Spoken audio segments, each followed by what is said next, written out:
I'm Carl Azus, and you're 10 minutes away from being up to speed on world events. See if you can ID me. I'm a word for someone who takes action and risk. I come from an old French term meaning to undertake.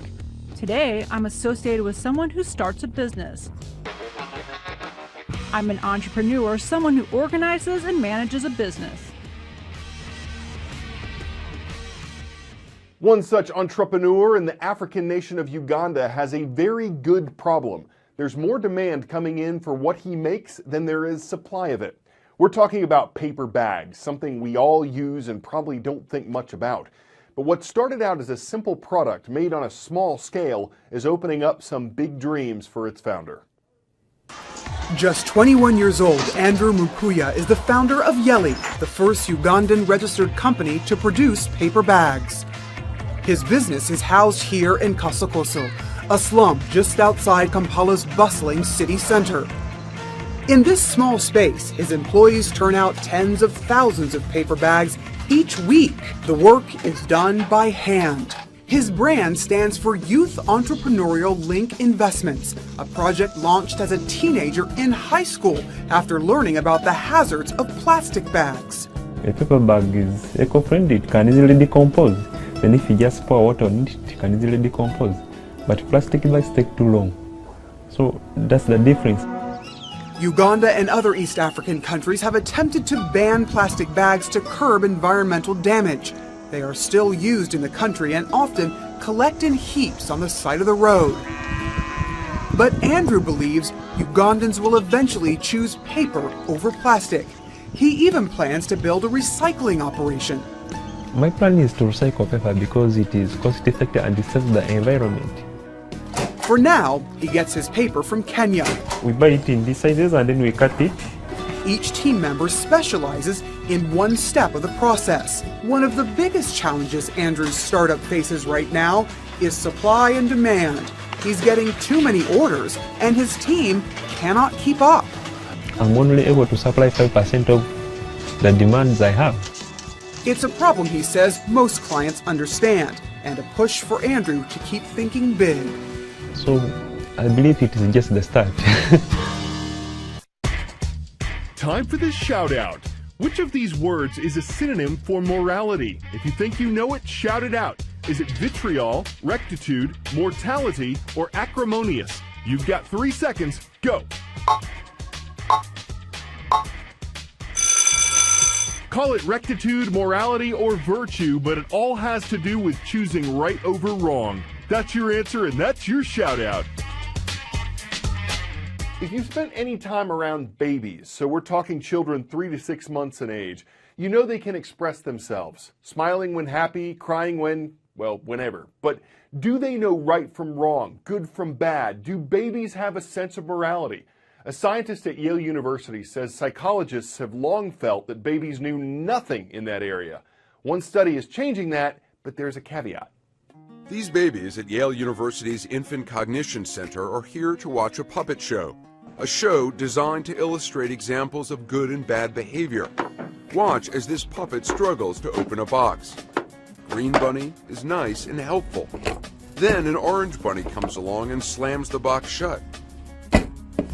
The orange bunny is mean and unhelpful. But what does this mean to 6-month-old and 3-month-old babies? After repeated shows, they're presented with 2 puppets, the nice green bunny and the mean orange bunny. Which one will they choose? Over 80% of babies like the nice puppet. So we see babies recognizing good and bad characters, but do they then try to avoid the bad guy? The good bunny has 1 graham cracker. The bad bunny has 2. Which one will the babies choose? Over 80% of babies will take 1 cracker from the nice guy, avoiding the mean guy, even though he has 1 more cracker. But what if the mean guy has 8 crackers and the nice guy just 1 cracker? Now, which one will the baby choose? 65% of babies will take the crackers from the mean guy. According to the study, more crackers means more willingness to overlook dealing with a bad guy. Back in 2008, Florida State safety Myron Rolle had a choice to make that was really a win-win. Accept a prestigious Rhodes Scholarship or enter the National Football League right out of college. He graduates medical school tomorrow, and looking back, Rolle says accepting the scholarship absolutely hurt his NFL prospects. He was drafted, but he never played a regular season game. But he also says his calling was neurosurgery. You're going to be starting pretty soon, a couple months. What are your biggest concerns? I don't want to be an outsider, an outcast. I know coming in with the football credentials and maybe some hype, so to speak, could make it tough to fit into a very team centered place. But I just want to be one of the guys or girls. I just want to be a part of the team. Everyone knows you, so there's going to be a lot of eyeballs on you. Do you feel like you're going to have to work harder? I think I will have to work harder. I think I will have to study and be incredibly prepared. But I think the good thing that I've been able to do during my life when these pressure moments do come is to ask for help. Ask for help. It isn't something Dr. Myron Rolle has had to do very often. In a couple of weeks, Rolle will start the next chapter of his life, brain surgery. Myron has matched into neurosurgery at Harvard. Professional football player and Rhodes Scholar, having already been ticked off. I think the proudest moment was the day that I won the Rhodes Scholarship. We were playing the University of Maryland up in College Park, and I had my interview in Alabama. And it was the same day. I went to Birmingham, interviewed, a 2-hour interview, sat around and waited for another hour or two.